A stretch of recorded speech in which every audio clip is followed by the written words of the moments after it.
Nous sommes de retour sur Direct Investisseur et nous accueillons tout de suite David Linkman, fondateur de Plan de Trading. Bonjour David. Bonjour Lucie, bonjour Antoine. Bonjour David. Alors, on va parler ce matin du CAC 40. Eh bien, comme on le disait, on le dit même depuis plusieurs jours, eh bien, ce CAC, c'est vrai, est sans tendance. Il consolide actuellement aux alentours des 4200 points. Vous, quelle est votre stratégie sur le CAC 40 ?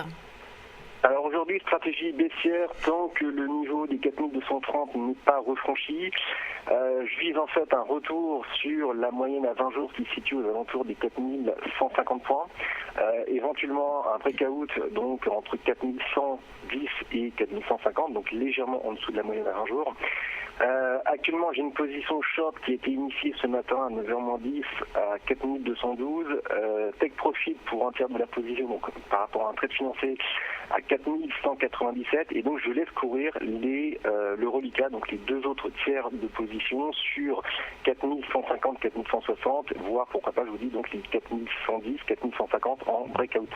Je considère que ce mouvement de baisse-là serait une dernière extension baissière dans un mouvement de consolidation donc de très court terme, initié depuis lundi dernier à 4250. Donc dernière extension baissière avant donc un rebond vers les 4250, voire même 4300. Donc l'objectif aujourd'hui, c'est de viser dans un premier temps un premier mouvement directionnel baissier sur 4150, voire 4110. Après on travaillera par rapport à des signaux de stop et de réinitier une position longue sur cette zone des 4110 à 4150. Voilà un petit peu l'idée par rapport à l'idée de tout en fait.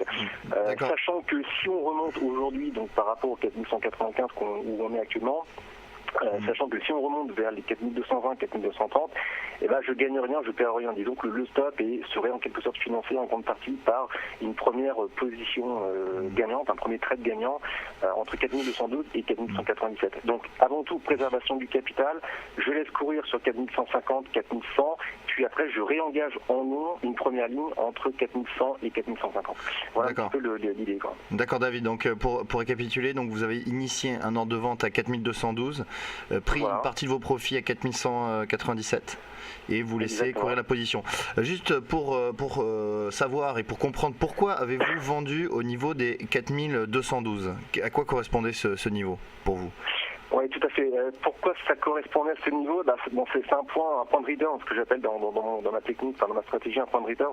C'est un repère dynamique que j'avais donc ce matin à 4212. Un point de return, c'est un point de retournement, c'est ça ?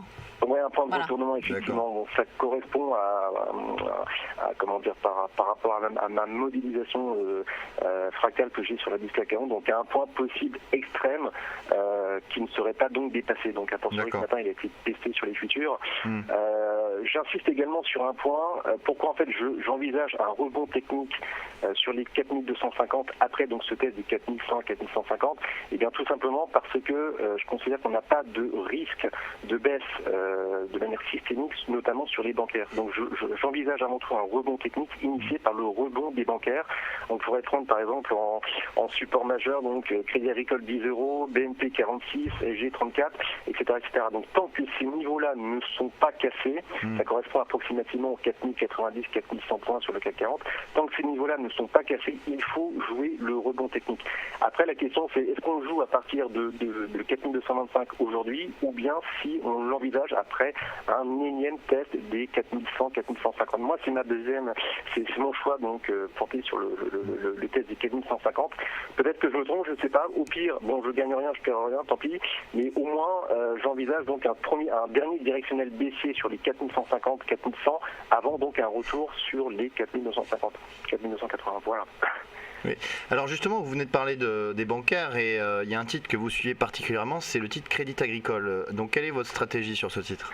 Oui, effectivement. Alors, je considère que le Crédit Agricole, donc, par rapport au chart que je vous ai envoyé, le titre donc est passé de 3 euros à 12 euros sur les 3 dernières années. Je considère qu'on est en phase de consolidation long terme et que la valeur doit retracer le mouvement donc à hauteur de 50%.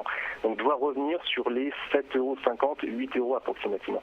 Actuellement, depuis un an, en 2014, l'action a évolué entre 10 euros € et 12 €. Je considère qu'on a eu énormément de tests, aussi bien de la résistance à 12 que du support à 10, et qu'on est beaucoup plus proche actuellement d'une sortie de ce range-là. La question, c'est par où? La réponse, elle est très simple, c'est du côté des 11 €. C'est-à-dire que sous 11 €, il faut viser une cassure baissière des 10 €, et viser 8, c'est-à-dire 15 à 20% de baisse générée, ou bien, a fortiori, au-delà des 11 €, il faut viser une sortie haussière. Donc, pour moi, en 2015, peut-être même en décembre 2014, la sortie du range 10 € à 12 € sur Crédit Agricole est imminente, disons à hauteur de peut-être 1 mois, 2 mois, 3 mois, je ne sais pas. Très bien. Toujours par rapport à une position en fonction des 11 €. Voilà. Merci beaucoup, David Linkman, donc fondateur de Plan de Trading. Merci beaucoup. C'est la fin. Merci bien. Merci. C'est la fin de Direct Investisseur. On se retrouve dès lundi à 8h30 pour notre émission Direct Marché, suivie à 9h20 de Direct Gestion, puis à 10h, donc Direct Investisseur. Très bon week-end, très bonne journée aussi, et à lundi.